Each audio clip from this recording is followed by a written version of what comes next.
Opa, Opa! conseguimos. Eu estava tava Tava esperando o difícil, convite. tava difícil aqui. Não sei o que que Pois houve aqui que deu. é isso aí. Muito bem, já estamos ao vivo. Opa, que maravilha. Tudo bem? Tudo bem. Tenho hoje a honra e a alegria de entrevistar o ministro Aloysio Corrêa da Veiga, corregedor-geral da Justiça do Trabalho, petropolitano de origem e agora candango.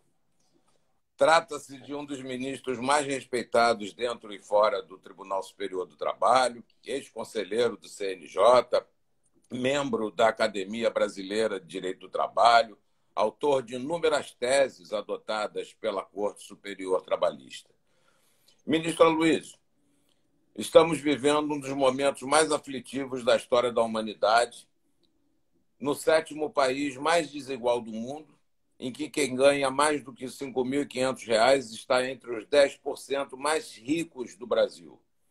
Os desempregados, excluídos e informais representam hoje, no Brasil, mais da metade da população economicamente ativa. E a Covid-19 expôs com clareza solar o tamanho das mazelas do país. Que país Vossa Excelência imagina que sairá dessa pandemia?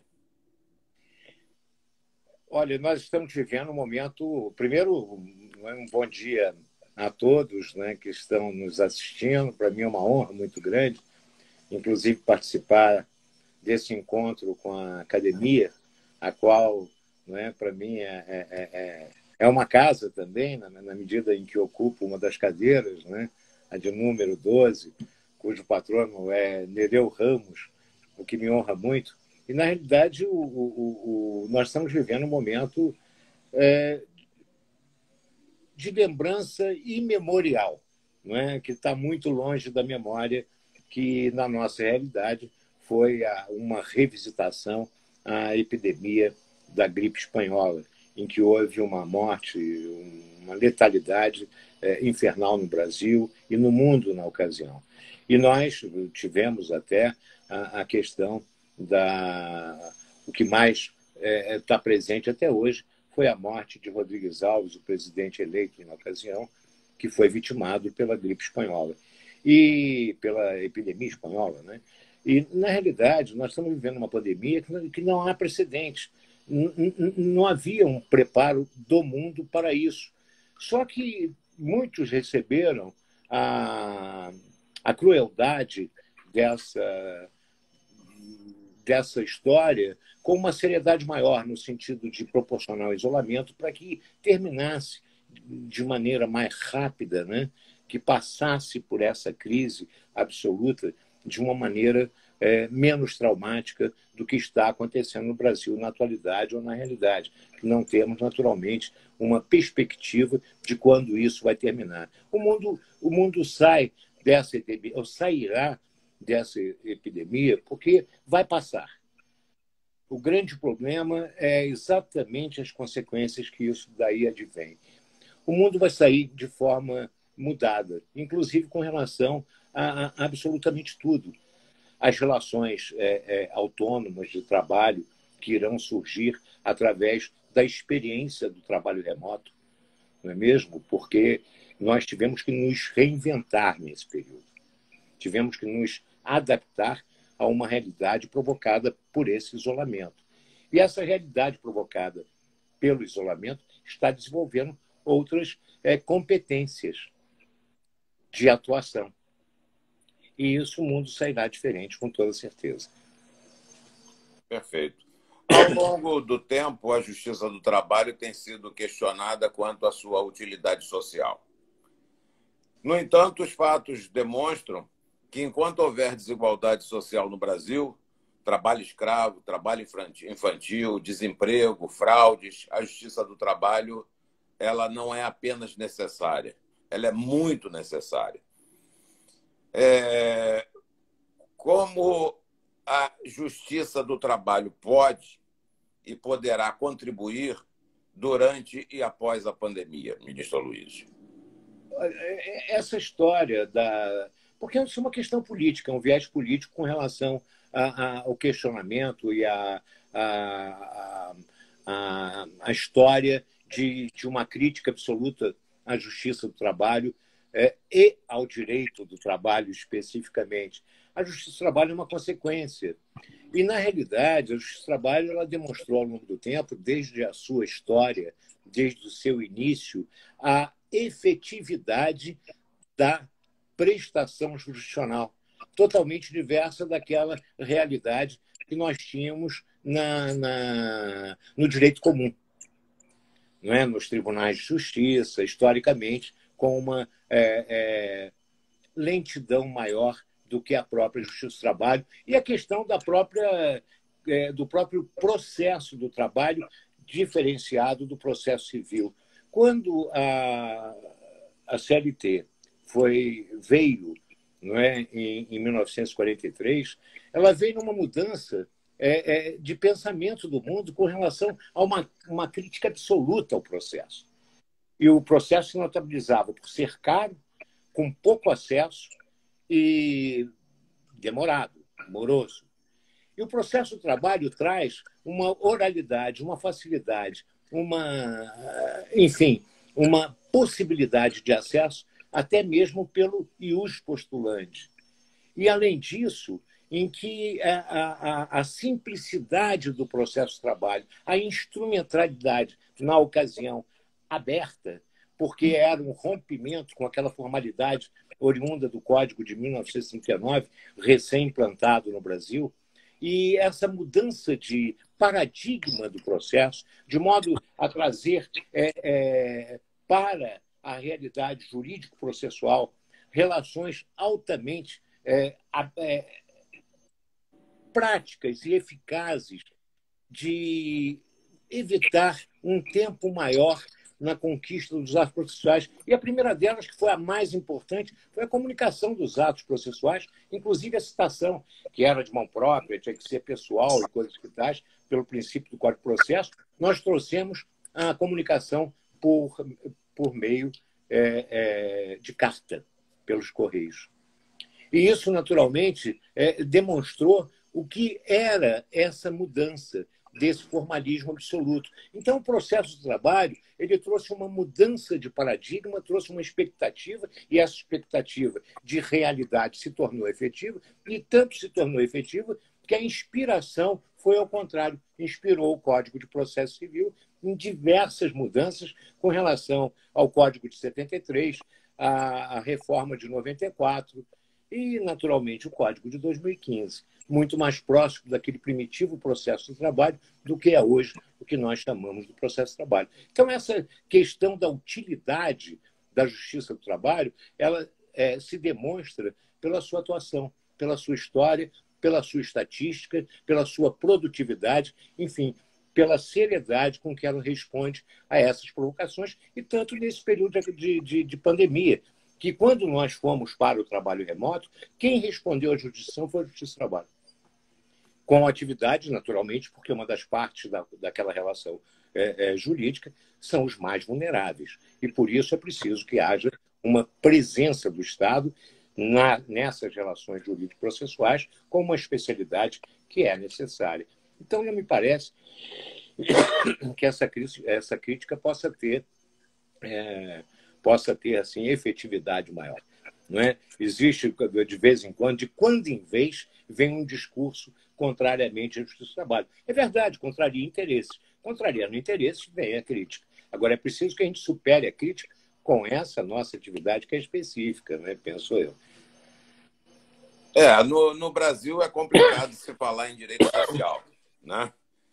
Eu tenho a impressão que, por um lado, a Justiça do Trabalho ela lida, né, com o direito social.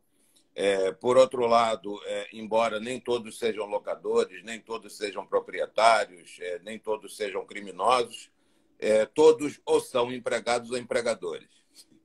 E a decisão acaba, com certeza, desagradando um dos lados.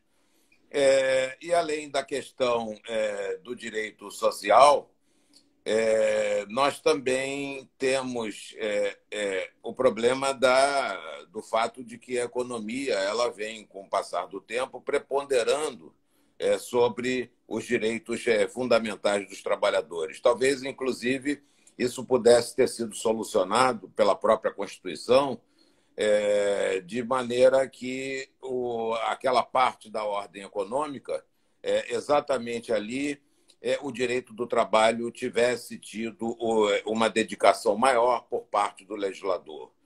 Talvez pelo fato de que nós tenhamos vindo de um regime ditatorial, aquela ideia de liberdade, ao mesmo tempo a pujança do crescimento econômico, pelo menos até os idos de 1970, entre a Segunda Guerra Mundial e os idos de 1970, talvez isso tenha se refletido na Constituição e não tenha havido um maior cuidado de se procurar ponderar os direitos fundamentais dos trabalhadores com os problemas da economia, né? Estamos vendo isso agora, de certa forma, a partir da Covid-19. Mas, ainda assim, eu penso que a CLT ela tem os instrumentos de composição, tanto assim que esses instrumentos foram utilizados pelas medidas provisórias 927 e 936, que apenas houve uma flexibilização em relação a essas normas já existentes na legislação trabalhista. Mas, ministro Aloysio, Vossa Excelência tem hoje assento nas sessões especializadas, tanto na subseção de dissídios individuais 1, como na subseção de dissídios individuais 2, e como também na seção de dissídios coletivos. Então, tem uma visão realmente holística do que acontece não apenas no Tribunal Superior do Trabalho, como também na Justiça do Trabalho, inclusive porque Vossa Excelência ocupa atualmente o cargo de corregedor-geral da Justiça do Trabalho. Pergunto, em relação especificamente aos dissídios coletivos, tanto os de natureza econômica como os de natureza jurídica, lógico que os de natureza econômica precisa ter um comum acordo, mas como a Justiça do Trabalho pode contribuir pode contribuir em ocorrendo esses conflitos coletivos? Meu caro ministro Alexandre, meu presidente da academia, naturalmente a questão mais complexa que estamos vivendo hoje. Tudo passa por um grande projeto, por um grande pacto social. E o pacto social é por algo chamado entendimento. Nós precisamos, e toda a sociedade brasileira tem que construir a sua identidade mediante um pacto de convivência harmônica, para que a gente possa atingir a um processo de evolução maior. E essa questão dessa harmonia, ela se dá, acima de tudo, pelo desenvolvimento da solução dos conflitos de uma maneira mais legítima. E dentro da questão coletiva, o que mais importa é exatamente a conciliação e a mediação. Por isso que a solução heterônoma trazida pelo órgão do Poder Judiciário, nesses conflitos sociais de relações de trabalho, ela é muito mais traumática do que aquela vinda do próprio princípio da autonomia coletiva da vontade. Agora, para isso, é preciso haver, de fato, mudanças. Nós estamos no processo de mudança. É preciso que haja cada vez mais efetividade na representatividade das associações sindicais. O movimento sindical brasileiro, sobretudo na categoria profissional, também na categoria econômica, mas essa nunca foi chamada para negociação coletiva de uma maneira mais intensa. Tudo isso é preciso que ela saia daquele sentimento de que eu represento uma categoria. Se eu consigo representar uma categoria, eu levo a categoria para exatamente as conquistas sociais e as conquistas de interesse dessas relações de trabalho. Então, é preciso que se desenvolva exatamente a cultura de negociação coletiva. E esse é o primado da própria Constituição Federal. Não é que venha a autoridade judiciária e resolva o conflito. Esse conflito há que ser, primeiramente, dissolução das partes. Por essa razão que só há interesse na prestação judicional se frustrada essa negociação coletiva. Mas essa negociação coletiva numa amplitude muito macro, né? E não voltada para aquelas questões tipicamente de política sindical. É necessário que nós tenhamos uma representação sindical capaz de fato, movimentar a categoria, de representar a categoria e de ser, naturalmente, a liderança dos dois polos da relação trabalhista, a categoria profissional e a categoria econômica, desenvolver a maturidade da negociação. E o papel da Justiça do Trabalho, sobretudo nas ações coletivas, é privilegiar, acima de tudo, a mediação e a conciliação para que a solução parta da autonomia da vontade, que seria muito mais legítima. Agora, a importância da seção de dissídio coletivos, sobretudo no Tribunal Superior do Trabalho, vinda, né, dos tribunais regionais, as decisões primitivas, originárias, elas são, na realidade, uma certeza de que é preciso que haja uma ação estatal jurisdicional, porque os conflitos sociais estão cada vez maiores e nós estamos vendo isso com toda a evidência. Perfeito. Não há dúvida nenhuma de que as soluções negociadas são sempre as melhores, né? Ainda mais em se tratando de soluções negociadas por quem entende do assunto. As categorias econômicas e profissionais, elas entendem mais do que ninguém, porque são elas que experimentam, são elas que sofrem, são elas que realmente atuam, né? O papel da Justiça do Trabalho é atuar nos conflitos, mas dentro dos conflitos internamente e quanto às possibilidades de cada um, só realmente os atores sociais é que têm essa possibilidade. E, por outro lado, eu costumo dizer que, por exemplo, o artigo 476A, ele adveio das categorias profissional e econômica, né?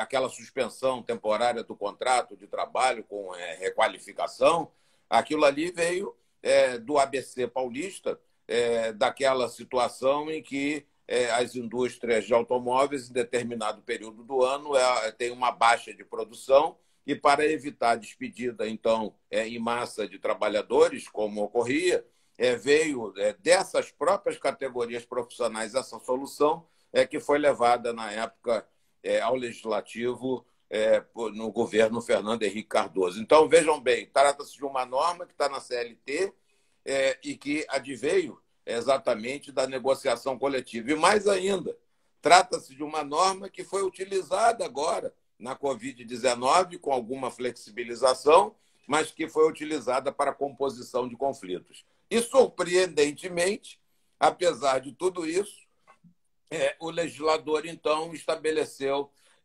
que, para reduzir o salário do trabalhador, que passa a receber o salário correspondente a 25%, 50% ou 70% a menos, com base no valor do seguro-desemprego, e para suspender temporariamente o contrato, ele recebe o valor do seguro-desemprego, basta para isso um acordo individual.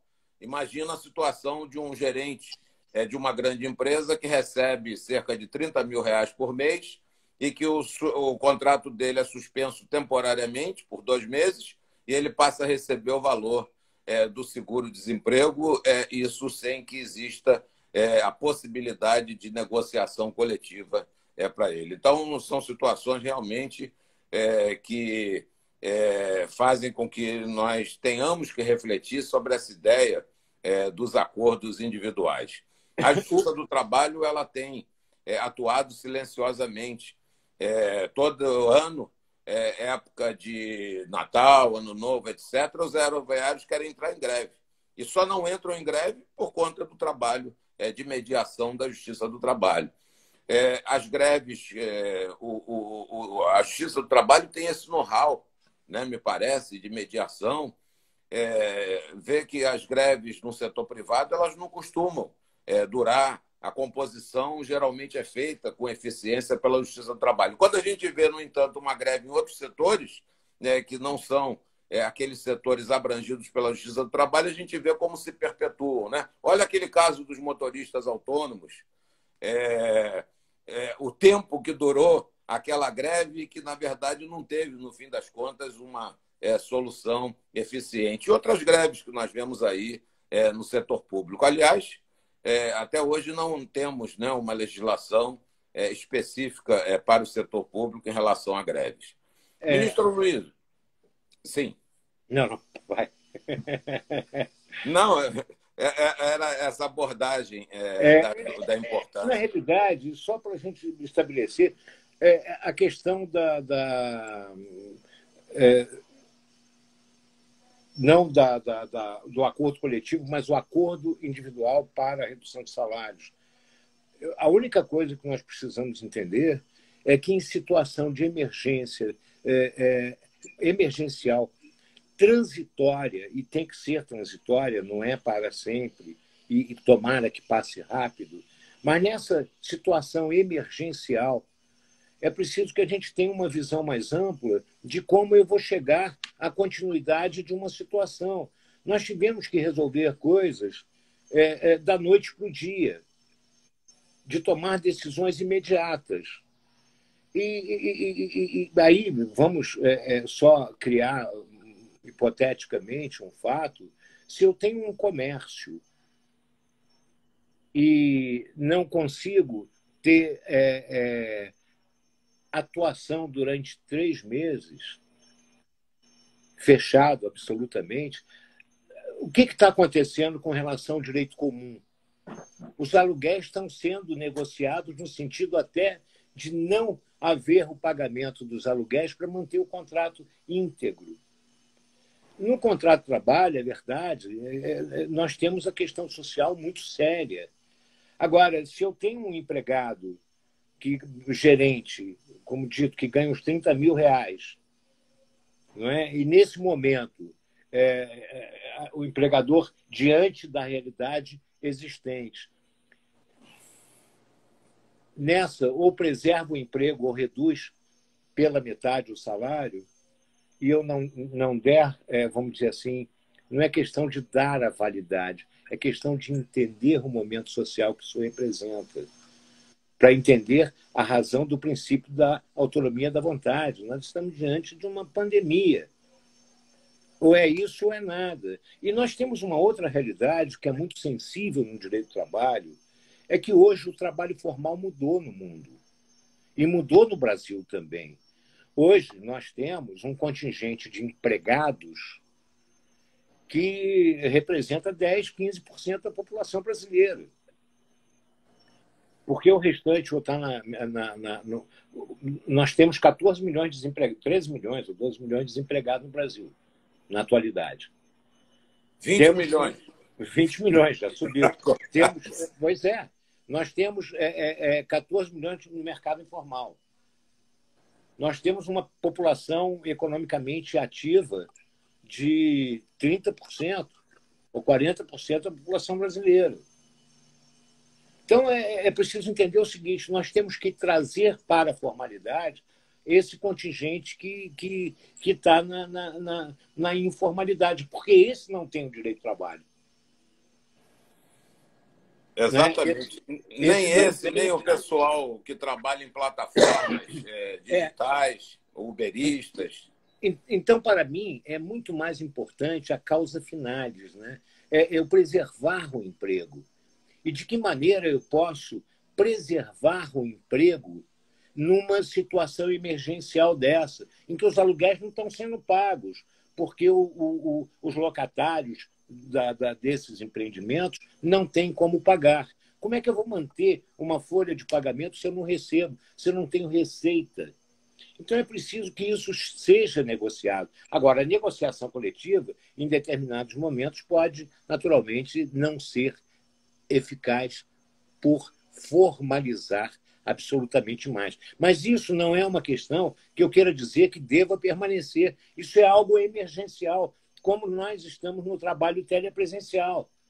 O trabalho telepresencial não veio para ficar, não é? No sentido de, olha, acabou o trabalho presencial e daqui para frente toda atuação profissional será feita telepresencialmente. Haverá mudança, é verdade. Vamos utilizar muito mais o telepresencial, como já vínhamos utilizando há mais tempo. Não é? As pautas e o plenário virtual nos tribunais superiores, em alguns tribunais regionais, já havia sendo utilizado numa escala maior. E nos tribunais superiores, com toda certeza. Eu me lembro, no CNJ, nós tínhamos uma pauta virtual e uma pauta presencial. Não é mesmo? Então, a utilização da tecnologia para facilitar a vida do homem é altamente razoável. O que nós não podemos é pegar a tecnologia e nos escravizarmos a ela e impedir a atuação eficiente da presença humana por uma substituição do robô. Perfeito, ministro Aloysio. Não há dúvida nenhuma de que todos devem dar a sua contribuição, até em termos de solidariedade, numa situação aflitiva como essa. É lógico que os trabalhadores seriam afetados em relação aos valores dos salários, porque, bem ou mal, eles não estão trabalhando e a atividade econômica, que é quem gera emprego, não está funcionando. Então, é preciso realmente se fazer um ajuste. Eu, quando fiz a observação, eu estava fazendo no sentido da questão da negociação coletiva ou da importância dela para se encontrar as soluções. Né? É uma pena que o nosso movimento sindical, o nosso sistema sindical, aliás, no mundo, está havendo um questionamento da atuação sindical, os sindicatos vão precisar se reinventar, eu não tenho dúvida nenhuma, e no Brasil, principalmente, diante do problema da unicidade sindical, diante do problema da falha na obtenção de financiamento, diante da falta de representatividade e de outras situações mais, é preciso urgentemente colocar os sindicatos nos trilhos, né? Por meio de uma legislação eficaz. É claro, nós todos sabemos, e o modelo sindical brasileiro, a sua instituição, não é que veio no governo Vargas, ela veio com um objetivo maior, politicamente, de voltar para até a própria estrutura do governo. Logo tanto que havia uma inversão da base, né? A confederação que controlava as federações e os sindicatos. Então, esse modelo sindical nosso, ele tem um defeito de origem, não é? Porque não partiu da representatividade. E volto a dizer uma coisa assim, que eu repito sempre. Quando eu era juiz de primeiro grau, juiz em Barra do Piraí, o presidente do Sindicato dos Comerciários do Piauí, de Volta Redonda, do qual era juiz titular, ele tinha, na sua atividade, 97% de filiação da categoria profissional. Porque ele inventou o sindicato na localidade. Não é? Criou uma sede social com absolutamente montada de tudo. Era gabinete dentário, clube de social, com festas e tudo mais, escolas, né? Escolas fundamentais, né? Serviço médico, serviço sanitário, enfim. Então, era uma comunidade, a sede do sindicato frequentava, e todos queriam ser associados porque obtinham aqui imediatamente o retorno daquela contribuição. Então, ele não precisava do imposto sindical, da contribuição obrigatória. E tinha 97% de associados na categoria profissional. Tanto que, em 1987, quando fizeram uma primeira greve geral no Brasil, o único lugar que parou o comércio no Brasil foi Barra do Piraí. Fecharam o comércio todo, porque o presidente do sindicato falou, vamos fazer a greve. Não foi um comerciário. Então, o modelo sindical, ele dá certo. É possível que dê certo. E ele tem força na negociação. Agora, para isso, é necessário que represente. Eu tenho que representar a minha categoria. Não é, naturalmente, eu criar uma assembleia para fazer uma pauta de reivindicações com minhas, não é? sem que haja um interesse maior de toda uma categoria. É necessário que a categoria se movimente. E do momento que haja a movimentação da categoria, haverá naturalmente força na pauta de reivindicação e força na negociação. Eu tenho a força da negociação porque eu represento a minha categoria. Se eu olhar para trás e chamá-la, ela está junto comigo, porque eu sou dirigente, líder de uma categoria. Então, esse é o modelo sindical que nós queremos, que nós precisamos, que nós, naturalmente, temos como necessário para que haja, de fato, a primazia do princípio constitucional, não é? Da próprio fundamento do Estado brasileiro, que é a valoração do trabalho e a livre iniciativa tem que conciliar ambos. Não é? No jornal, eu quero 500% de aumento nesse momento de pandemia. Não é possível. Não é mesmo? Então, essa conciliação de interesses e essa harmonia se faz exatamente pela força da liderança, pela força da negociação. Então, a negociação coletiva é a coisa mais importante do direito do trabalho. Agora, num momento de emergência, num momento emergencial, eu tenho que ter, naturalmente, autonomia para exatamente ver o que é melhor em termos da própria existência. Porque a preservação maior nesse momento é da vida. Eu estou com pessoas em trabalho remoto. Eu estou com pessoas sem trabalho, porque a minha atividade só se admite presencialmente. E eu não tenho renda, eu não tenho receita, logo não posso suportar despesas. Por isso que preciso negociar isso para sobreviver. Perfeito. Ministro Aloysio, vou lhe fazer agora algumas perguntas que eu tenho impressão que correspondem às expectativas, aos anseios dos juízes, dos desembargadores, dos advogados e até das partes na Justiça do Trabalho. Muitos tribunais e juízes, tribunais regionais e juízes de varas do trabalho, estão reclamando da decisão de retorno para as audiências e julgamentos. Lógico que essa decisão diz respeito à atuação telepresencial, né? Eu não tenho dúvida nenhuma. Mas muitos colocam várias dúvidas a respeito, como é que vai fazer inquirição de testemunha, como é que vai fazer, como é que vai praticar atos por meio do oficial de justiça e vai por aí afora.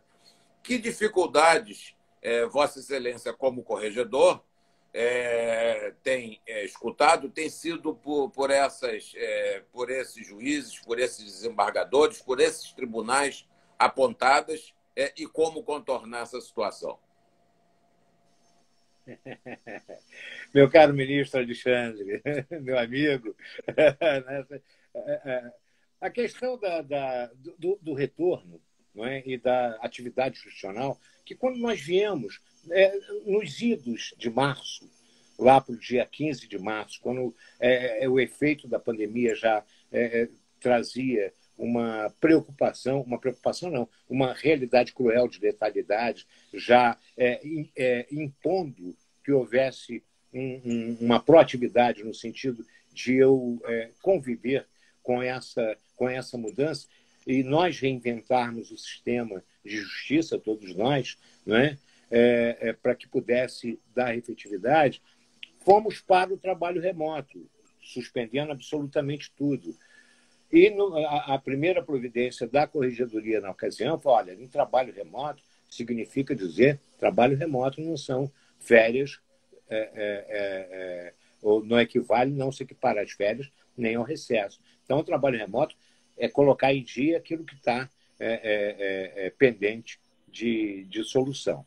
E isso foi naquela realidade até começarmos a entender que a realidade da justiça do trabalho, como realidade social, é preciso que haja uma efetividade, uma atividade, na medida em que a vulnerabilidade de uma das partes da relação jurídica ela é notória. E no momento extraordinário de pandemia, em que as pessoas rescindem os contratos de trabalho em massa, despedem e não pagam, se estiver parado o judiciário e ao inadimplemento da obrigação, como fica os sujeitos dessa relação, sem uma solução da própria justiça. Então, precisava que nós tivéssemos a capacidade de pegar essa tecnologia, toda essa estrutura existente que a tecnologia nos oferece e colocá-la a serviço do jurisdicionado. E de que maneira nós poderíamos fazer isso sem exatamente contaminar a rigidez física, de modo a preservar a vida, evitando, naturalmente, a circulação, a aglomeração, enfim, um trabalho presencial, porque no fórum não é possível. E daí vieram os atos e resoluções, as resoluções do Conselho Nacional de Justiça, o ato da Corregedoria Geral da Justiça do Trabalho, que é o ato número 11, e os atos conjuntos, presidência, vice-presidência, Conselho Superior e Corregedoria, no sentido de pegar essa tecnologia, colocar a serviço do jurisdicionado e possibilitar a atuação da magistratura nesse período, com essas ferramentas tecnológicas. E a plataforma Cisco, colocada à disposição pelo CNJ, pela portaria 61, ela trouxe uma realidade, porque ela é fácil, segura e com possibilidade de acesso a qualquer cidadão. E a plataforma Cisco, de trazer como meio de comunicação da atividade presencial para telepresencial, com essa mesma proximidade. E essa realidade telepresencial, ela desenvolveu-se mediante essa plataforma no sentido de eu trazer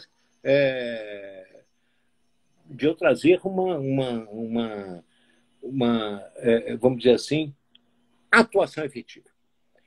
E essa atuação efetiva se dará através da realização dos atos processuais. Vou dizer, mas como se faz a questão como se faz a citação?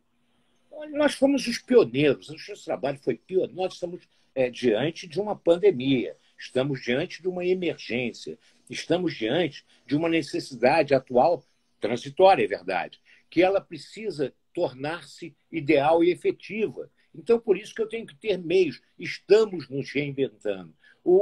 A Justiça do Trabalho demonstrou, ao longo das décadas, desde 1943, a sua vanguarda, quando criou a citação dessa maneira, por meio do correio. E a comunicação do ato processual é preciso que ela alcance a finalidade com segurança. E ela pode ser até por WhatsApp. Não é? E demonstrar com segurança aqui. E a questão é preciso que há dificuldade, claro que haverá dificuldade. E na dificuldade, a de impossibilidade é um teneto. Né? Na impossibilidade, eu vou resolver. Na impossibilidade, eu adio. Não vou exercer a jurisdição na impossibilidade ou na dificuldade. Com relação ao aspecto das audiências, unas e as de instrução, elas foram contempladas, não é? Elas foram contempladas no ato número 11 da Corregedoria Geral da Justiça do Trabalho, tanto que flexibilizou-se a própria questão da estrutura da CLT para que a contestação a defesa pudesse ser recebida, não é mesmo? Pudesse ser recebida por força do 325 do Código de Processo Civil. Não é? Na audiência de conciliação, trago a defesa junto por escrito a defesa no PJE. E ali eu faço um saneador e já vou definir o meio de prova que vai produzir. Não é? Para que não possibilitar as provas inúteis e desnecessárias. E garantindo o contraditório para a defesa, que eu vou dar vista daquilo tudo à parte. E a questão da audiência das testemunhas, a plataforma Cisco, né, a plataforma colocada pela disposição do Judiciário para o exercício das atividades telepresenciais, ela é segura. E não é uma novidade a questão da oitiva de partes de testemunhas por videoconferência. Não é? Já temos isso no Código de Processo Civil. Se não me engano, no artigo 345, com relação às testemunhas. Bom, não vamos chutar aqui de cabeça, mas não é ao da testemunha e ao e do depoimento pessoal. E a história mas a testemunha pode mentir. Testemunha sempre pode mentir. Juiz sempre conviveu com testemunha de viver. E tinha que, naturalmente, se impor no exercício pleno da sua atividade jurisdicional. Não é? Então, o que ocorre é exatamente o seguinte: essa convivência. Não é? A plataforma lhe mostra, eu estou vendo a testemunha, e existe uma sala de espera que eu controlo essa sala de espera e só permito o ingresso dela no momento que eu quero. Logo, as testemunhas não se comunicarão, porque estarão em sala de espera. E quando entrarem para depor, estão na presença do juiz, como eu estou lhe olhando agora. E estou lhe perguntando ou inquirindo e obtendo a resposta, não é? Olho no olho, não é mesmo? Então, o exercício do poder de polícia ele é da característica da própria autoridade judiciária. Então, é preciso que seja exercido. Logo, é possível. Então, toda essa história da dificuldade, é verdade, existirá, mas da impossibilidade não existirá, porque é possível ser feita e nós temos a resposta da própria atividade judicial, que está sendo realizada com êxito no Brasil inteiro. Em alguns lugares, agora, é claro, sempre houve, né, os debates sobre isso, a questão, olha, porque é possível dizer, porque diante dessa realidade social, como é que eu posso exigir que as partes tenham, que o advogado tenha todo um conjunto de aparato tecnológico para isso? Olha, nós temos uma realidade no Brasil que é interessante. São mais de 2 bilhões e 400 milhões de seguidores do Facebook no mundo. No Brasil, são 120 milhões de seguidores do Facebook. No Brasil, metade da população brasileira é seguidora do Facebook. Logo, metade da população brasileira tem celular. E, pelo celular, eu uso a plataforma Cisco.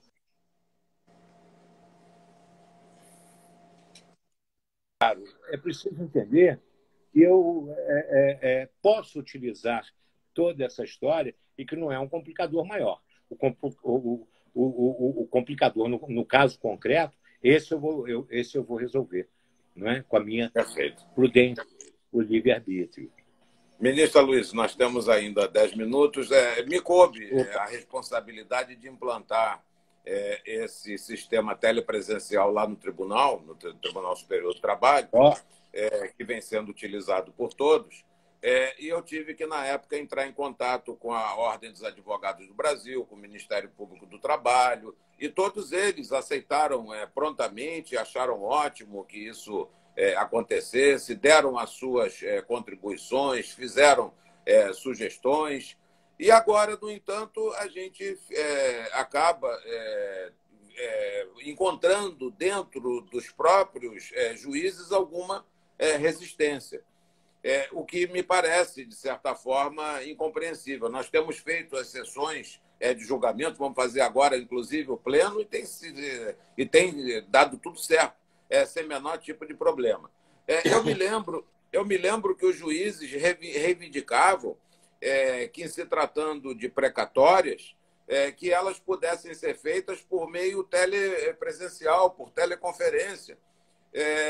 Ou seja, se a inquirição de testemunha por precatória pode ser feita dessa maneira, isso já é uma coisa antiga, uma reivindicação antiga, qual seria o problema de se inquirir testemunhas da mesma forma, né? Se eu fizer alguma pergunta a Vossa Excelência que a Vossa Excelência não saiba responder, certamente vai ficar vermelho, vai suar. Eu vou estar, como Vossa Excelência disse, olhando no olho, E se a Vossa Excelência também fizer as mesmas perguntas, eu vou gaguejar. O juiz, nós precisamos nos adaptar a essa nova realidade. Mas, ministro Aloysio, como serão feitas as correções neste período de pandemia? Muito amigo. Muito amigo.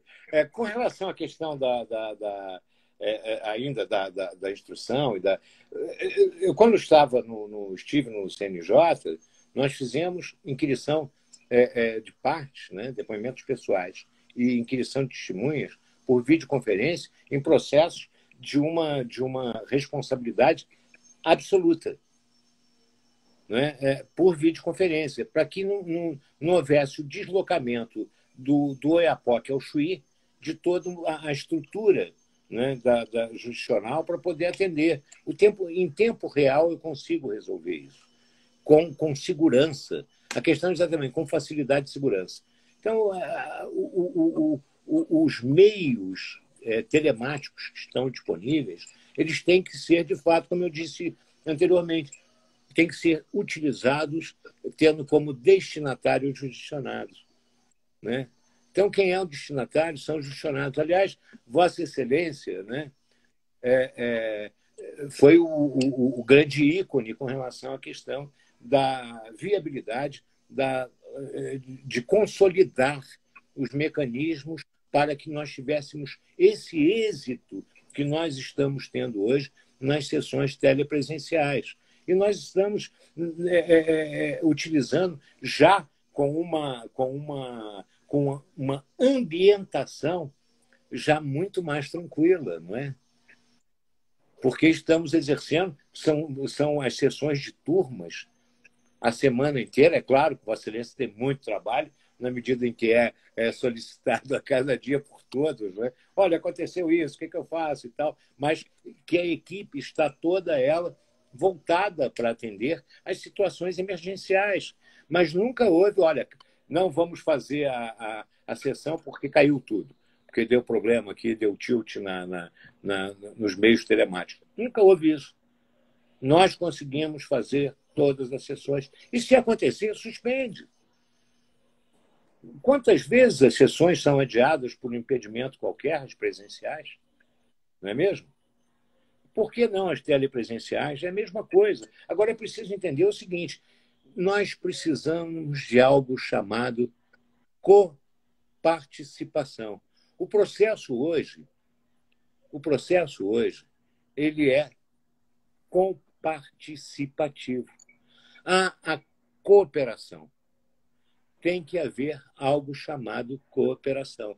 E a cooperação é de todo o sistema de justiça. E o sistema de justiça vem o Ministério Público, vem a Ordem dos Advogados do Brasil, vem, enfim, todos aqueles ligados à própria questão da administração da justiça. Então, eu não entendi, respeito absolutamente a manifestação da Ordem com relação ao nosso ato da telepresencial, de retomar as audiências. E os advogados não é que vieram com todas as pessoas. Nós precisamos de solução. Problema a pandemia nos trouxe. Então, nós temos que solucionar e utilizar tudo isso em benefício do jurisdicionado. E se parar, aí que é o caos total. Então, é necessário que a gente tenha a consciência de que isso está dando certo e que vamos fazer. Agora, com relação às correções, as correções, não é, que ordinárias nesse período, nós temos uma coisa... É preciso que a gente resolva isso também. Houve um ato da Corregedoria Geral da Justiça do Trabalho, ato número 13, em que regulou a possibilidade, nesse momento, transitoriamente, excepcionalmente, a realização de correições telepresenciais, por videoconferência. Então, as correições ordinárias, a critério das corregedorias regionais, poderá ser realizada por videoconferência. E, naturalmente, se houver alguma necessidade, após a retomada da atividade presencial, de refazer alguns pontos que ficaram em aberto, nada impede que isso aconteça.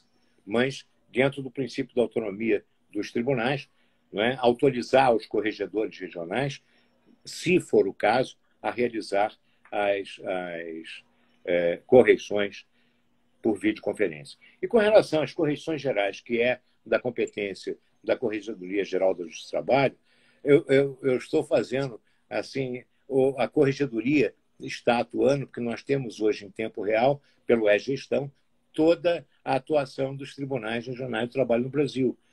E nós estamos atuando mensalmente com relação a todos os tribunais do Brasil, inclusive recomendando como se numa correição, não é? Mas não nesse sentido de correição, até pelo auxílio mútuo, no sentido de recomendar a adoção de medidas para a atividade jurisdicional e tem dado resultado.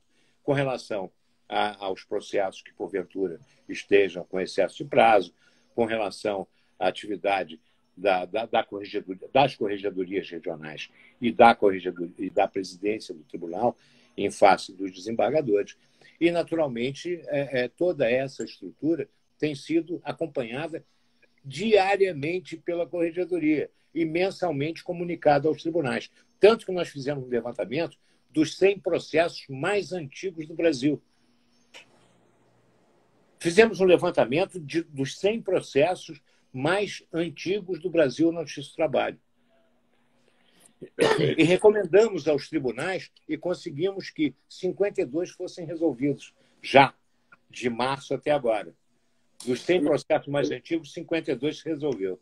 Ministra Luiz, eu tenho a impressão que talvez essa transitoriedade acabe não sendo tão transitória assim. No Tribunal Superior do Trabalho, por exemplo, eu tenho a impressão que depois dessa pandemia, e talvez isso aconteça também em alguns regionais, nós tenhamos no futuro sessões presenciais mesclada com sessões telepresenciais. Ou seja, a sessão será presencial, mas muitas sustentações talvez venham a ser feitas por advogados telepresencialmente dentro da sessão presencial. Né? Isso talvez no futuro venha a ficar. A questão é o seguinte, isso foi uma grande... Por isso que eu fiquei assim, um pouco perplexo, né? com a demanda da Ordem dos Advogados do Brasil, até manifestada pelo Conselho Federal da Ordem, porque isso é uma reivindicação antiga dos advogados, não é? de poderem fazer a sustentação oral por videoconferência. Já queriam fazer isso há muito tempo, porque são de outras localidades, para não ter que se deslocar para Brasília, por exemplo, chegar aqui e passar o dia e o processo ser adiado. Então, já é uma reivindicação antiga. E eu já vi que nós vamos ter trabalho, porque dentro da sessão presencial nós vamos ter que incorporar a parte telepresencial dos advogados que quiserem fazer sustentação, que estão em outros locais. Claro, né? E isso economiza passagem de avião, hotel e outras situações mais. Né? Hoje nós vivemos num mundo globalizado. Então, é preciso, exatamente, se a tecnologia veio para facilitar a vida, por que o complicador da vida? Não é? Exato. Ministro Luiz, nós temos só 2 minutos, vamos ter que encerrar. Eu não sei se vai dar tempo para falar do seguro-garantia, da substituição dos depósitos recursais pelo seguro-garantia. Mas, Vossa Excelência, fique à vontade nesses quase 1 minuto para fazer o encerramento. Legal. A questão é exatamente o seguinte: que bom, né, a gente poder estar juntos aí, embora nesse abraço virtual. Né? A questão da videoconferência, nós temos uma característica que é um trabalho que está dando resultado. Nós temos o retorno dessa atividade com uma história. Por exemplo, 14ª região, que eles criaram um serviço de atermação por telefone, diante da questão viabilizando um acesso à justiça, que é fantástico isso. Então, essas políticas públicas com efetividade precisam ser demonstradas, mostradas, repetidas, não é? viralizadas, porque, de fato, representam uma grande conquista. E com relação à questão do retorno às atividades presenciais, que é uma preocupação muito grande de todos, esse retorno à atividade presencial, cada tribunal verá a sua situação local. Os tribunais sempre dizem, olha, isso é princípio da autonomia do tribunal. Então, é princípio da autonomia do tribunal mesmo, é preservada a autonomia do tribunal. Não cabe ao Tribunal Superior do Trabalho dizer que o Tribunal Regional tem que voltar à atividade presencial. Quem vai determinar isso são as condições locais de sanitarismo e de salubridade, é verdade, com a responsabilidade do tribunal. É responsável o tribunal para mandar abrir. Então, é ele que precisa ter essa história, precisa ter essa proatividade, mas com responsabilidade. Se ele mandar abrir, ele será o responsável. E com relação ao seguro-garantia, é tal história. Nós temos uma norma legal que admite. Então, não tem sentido não admitir, se a norma legal admite. Tanto que tem tido confusão, manifestações do Conselho Nacional de Justiça, muitas ações correcionais na Corregedoria Geral com relação à substituição do seguro-garantia, porque é preciso entender o seguinte, há um rompimento com a relação jurídica passada. Antes, o Código de 73 não admitia a substituição. Feito o depósito, acabou, não é mais possível substituir. O Código de 2015, no processo civil, admitiu isso. Há um acordo recente, muito brilhante, do ministro Ricardo Cueva, né, sobre exatamente essa questão da substituição. Nós temos uma norma legal. E no processo de trabalho, com a 13467, veio admitindo a substituição por garantia, né? Pelo seguro-garantia. E nós, naturalmente, apresentamos, né, até com um ato normativo, adotando, né, normas do processo civil, porque aplica-se subsidiariamente, com relação à majoração de 30%. Então, essas questões, é preciso ser entendido o seguinte, ou eu cumpro a lei ou eu contrario a lei. Né? Agora, é verdade, não dá para dizer que o seguro-garantia não é efetivo. Mas, olha, eu agradeço muitíssimo, meu caro amigo, de estar aqui, né? Estar aqui, não é? Mas na academia, né? Com essa história, de estarmos juntos e de, naturalmente, ser presidido por Vossa Excelência. Muito obrigado pelo convite. Hein? E com o auxílio de todos os confrades, de todas as confreiras, e esse ano nós vamos fazer o nosso congresso também virtualmente. Ministro Aloysio, renovo a minha alegria de tê-lo entrevistado. Vossa Excelência foi brilhante nas respostas e tenho certeza, pelas mensagens que eu pude ver aqui, que Vossa Excelência tranquilizou em muito os advogados, as partes, os juízes, os desembargadores e até os ministros com as suas colocações. Então, elas foram bastante importantes, vindas do Corregedor-Geral da Justiça do Trabalho. Muito obrigado, ministro Aloysio, e um bom dia para Vossa Excelência. Eu agradeço a todos que nos assistiram aí. Muito obrigado, hein? E obrigado pelo convite. Agradeço a Tereza Narras, nossa confreira, né, pelo carinho, né, de me ciceronear nessa live. Muito obrigado. E obrigado a Vossa Excelência, meu caro amigo. Obrigado a todos e obrigado a todos os ouvintes. Um grande abraço. Obrigado. Tchau, tchau.